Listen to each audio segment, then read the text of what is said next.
Saul, later known as Paul, was on a mission.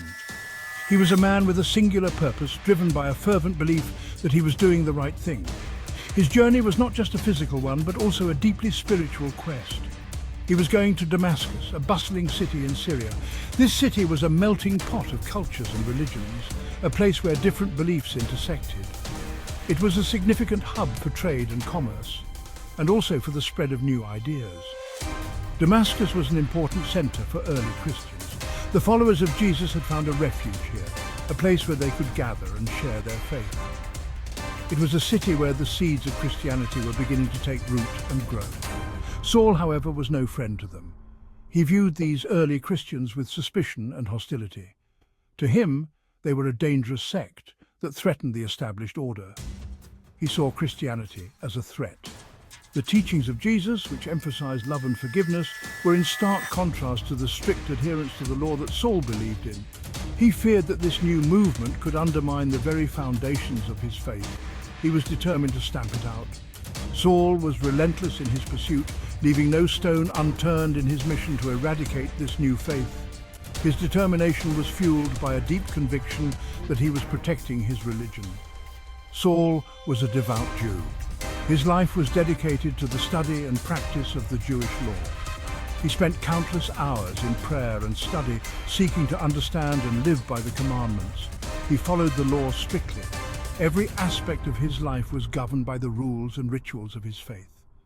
He believed that by adhering to these laws, he was honoring God and preserving the purity of his religion. He believed Jesus of Nazareth was a false prophet. To Saul, the claims of Jesus and his followers were blasphemous. He could not accept that this man, who had been crucified, could be the Messiah. He persecuted the followers of Jesus. Saul was known for his zeal in hunting down Christians, arresting them and bringing them to trial. His actions were driven by a desire to protect his faith from what he saw as a dangerous heresy. Saul was zealous in his beliefs. His passion and fervor were evident in everything he did. He was a man on a mission, convinced that he was doing God's work by opposing the followers of Jesus. He was on his way to arrest Christians in Damascus. With a determined heart and a resolute mind, Saul set out on his journey, unaware that this trip would change his life forever. His encounter on the road to Damascus would become one of the most significant moments in the history of Christianity. Damascus was a vital city for early Christians. It had a large Jewish population. Many had accepted Jesus as the Messiah. This angered Saul. He saw it as a betrayal of his faith. The Christian community in Damascus was growing. Saul saw this as a danger. He wanted to destroy their movement. He was determined to bring them to justice as he saw it. As Saul neared Damascus, something extraordinary happened. A light from heaven flashed around him. He fell to the ground, blinded by the light. A voice spoke to him. It was Jesus, the one he persecuted. "Saul, Saul, why are you persecuting me?" the voice asked. Saul was terrified. "Who are you, Lord?" he stammered. "I am Jesus, whom you are persecuting," the voice replied. Section 4. From Persecutor to Apostle, a transformation of heart and mind. This is the story of Saul, a man whose life was dramatically changed by a divine encounter. Saul was blinded by the light. It was a light so powerful, so overwhelming that it stopped him in his tracks. This was no ordinary light. It was a divine intervention. He was also blinded by his own prejudice. Saul had been a fervent persecutor of Christians, convinced that he was doing the right thing. But now he was forced to confront the reality of his actions. He had been wrong about Jesus. The realization hit him hard, shaking the very foundation of his beliefs. Everything he thought he knew was now in question. His world was turned upside down. The man who once hunted Christians was now experiencing a profound inner turmoil. His certainty was replaced with doubt and confusion. He was a changed man.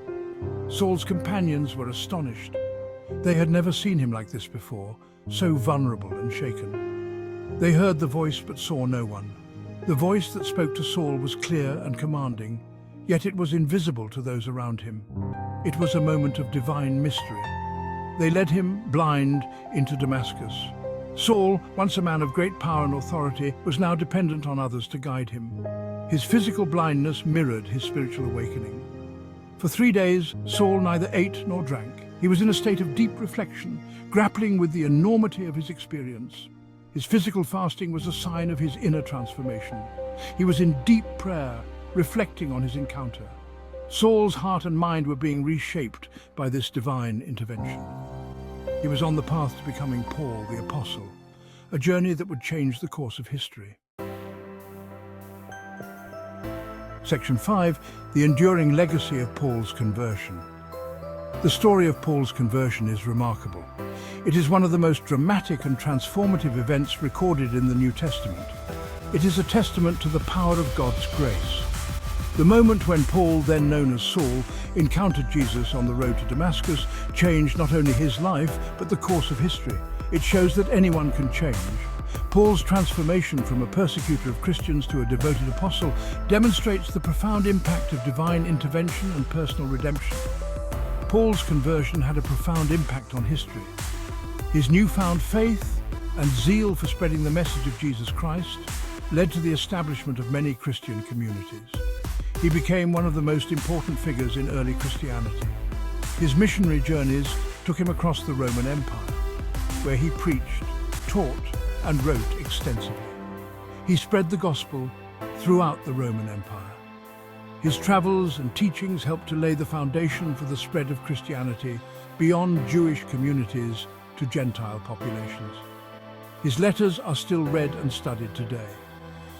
These epistles, which form a significant portion of the New Testament, offer theological insights and practical guidance for Christian living. He is considered a giant of the Christian faith. Paul's legacy endures not only in the scriptures, but also in the hearts and minds of believers around the world, inspiring countless generations.